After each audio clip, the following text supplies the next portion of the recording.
नमस्कार। गुनाह की जमीन पर जब साजिश के ताने बाने बुने जाते हैं तो फिर कई मंजर सामने आते हैं।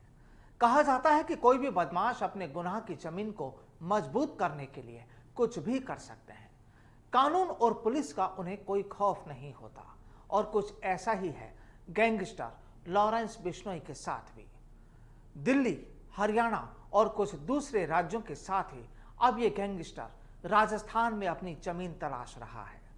यूं तो अपने गुनाह के ट्रेलर ये राजस्थान में पहले भी दिखा चुका है, लेकिन अब एक बार फिर ये अपने गुर्गों के जरिए अपने गुनाह की जमीन को मजबूत करने में जुटा है। हाल ही में जयपुर में एक बिल्डर से 1 करोड़ की रंगदारी या फिर कहें प्रोटेक्शन मनी मांगने के मामले में यूं तो गुर्गे आनंद शांडिल्य ने अपनी भूमिका निभाई, लेकिन जरिया बनाया गया लॉरेंस बिश्नोई को, और जब पकड़े गए तो सारा राज खुले आसमान की तरह साफ हो गया। गुनाह की इस कहानी को आगे बताएं उससे पहले बता दें कि करीब 20 दिन पहले जयपुर के एक बिल्डर के पास इंटरनेट कॉल के जरिए उसकी कीमत आंकी गई थी 1 करोड़ रुपए, यानी रंगदारी मांगी गई थी 1 करोड़ की। फोन करने वाले ने खुद को बताया था लॉरेंस बिश्नोई। सोचा था डर की वजह से पीड़ित कारोबारी या तो 1 करोड़ दे देगा या फिर एक शख्स के जरिए मामले को सेट करेगा, लेकिन जो भी होगा दोनों हाथों में लड्डू बदमाशों के पास ही होंगे। लेकिन यहां ऐसा नहीं हुआ और मामला पहुंच गया पुलिस के पास। चलिए इसके आगे की कहानी आपको बताएंगे, लेकिन उससे पहले एक उस गुर्गे के बारे में जान लीजिए जिसकी पूरी खबर पर गुनाह की ये स्क्रिप्ट तैयार हुई। इस गुर्गे का नाम है आनंद शांडिल्य। जयपुर पुलिस की फाइलों में इस शख्स का नाम हिस्ट्री शीटर के रूप में दर्ज है। कहा जाता है कि कई आपराधिक मामलों में ये शामिल रहा और जेल भी जा चुका है, और जेल के इसके सफर के दौरान ही इसकी मुलाकात कुछ दूसरे बदमाशों के साथ हो गई, जिनके कनेक्शन पहले गैंगस्टर आनंद पाल से थे, और आनंद पाल के एनकाउंटर के बाद उनके तार जुड़ गए गैंगस्टर लॉरेंस बिश्नोई से। अब सुनिए इसकी पूरी कहानी। दरअसल बिल्डर को धमकाने के मामले में जयपुर पुलिस के हत्थे चढ़े आनंद शांडिल्य और अभी फरार सुभाष बराल आनंद पाल गैंग के सदस्य रह चुके हैं। एक मामले में शांडिल्य को जेल हुई। अब शांडिल्य जेल से बाहर आया तो साथ ही सुभाष बराल के वकील की फीस और करीब 5 लाख रुपए उधार दिए थे, और अब वह सुभाष से वो पैसे मांग रहा था। इधर जेल से छूटने के बाद एक लग्जरी कार भी खरीद ली। कहा जाता है कि जब सुभाष के पास पैसों की कमी हुई या तो कहें कि आर्थिक तंगी हुई, तो उसने रंगदारी वसूलने के लिए जयपुर के किसी कारोबारी को चिन्हित करने का टास्क आनंद शांडिल्य को दिया, और इस टास्क को पूरा करने के लिए आनंद शांडिल्य ने टारगेट पर लिया इस बिल्डर को। दरअसल यहां आनंद शांडिल्य और पीड़ित कारोबारी की पहचान थी। बताया तो यह भी जाता है कि आनंद उससे किसी जमीन का सौदा भी करवाना चाहता था, लेकिन बिल्डर ने इनकार कर दिया।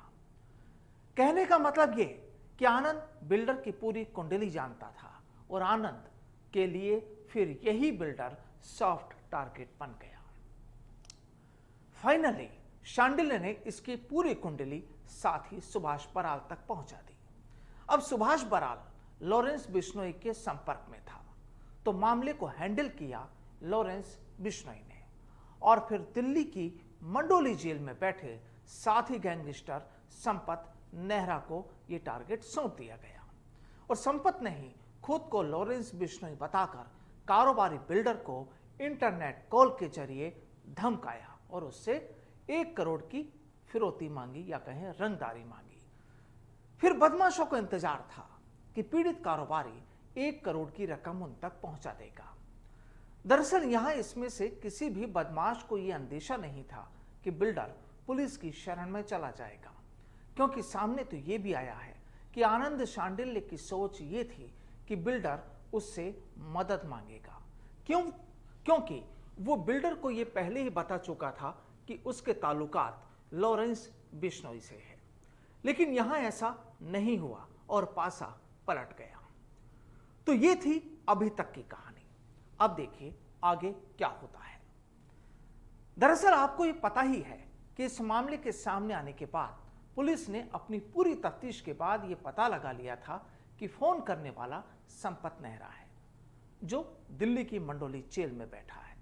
तो पहले उसे पकड़ा गया, फिर लॉरेंस बिश्नोई को शिकंजे में लिया गया और फिर आनंद शांडिल्य का नाम सामने आने के बाद उस पर शिकंजा कस दिया गया।